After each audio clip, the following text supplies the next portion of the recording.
एकीकडे आरोप प्रत्यारोप होत असतानाच पावसाळी अधिवेशनातच पेपरफुटी प्रकरणी कडक कायदा आणणार अशी घोषणा उपमुख्यमंत्री देवेंद्र फडणवीस यांनी केली। पेपरफुटीचं नरेटिव्ह सेट केलं जात आहे असंही त्यांनी म्हटलंय।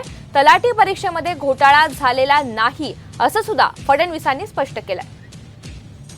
सगळ्या गोष्टींमध्ये काम करतात अशा सगळ्या लोकांची आमची चर्चा झाली। एक डेलिगेशन देखील माझ्याकडे अभिमन्यू पवार देखील घेऊन आले होते, त्याच्या संदर्भातली चर्चा झाली आणि त्यावेळेसच मी त्या डेलिगेशनला देखील सांगितलं की आपल्याला हा पेपरफुटीचा कायदा करायचा आहे। माननीय मुख्यमंत्र्यांनी सांगितलेलं आहे आणि माननीय मुख्यमंत्र्यांनी हे देखील सांगितलेलं आहे, त्या डेलिगेशनलाही मी सांगितलं आहे की याच अधिवेशनामध्ये हा कायदा आम्ही आणणार आहोत।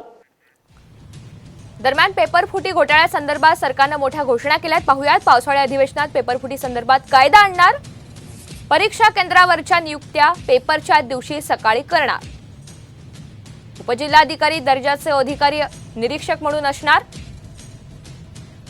गट क च्या जागाही यापुढे एमपीएससीच्या संदर्भातून भरल्या जातील। 57,452 जणांना नोकरीचं प्रत्यक्ष नियुक्तीपत्र सुद्धा दिलं जाईल।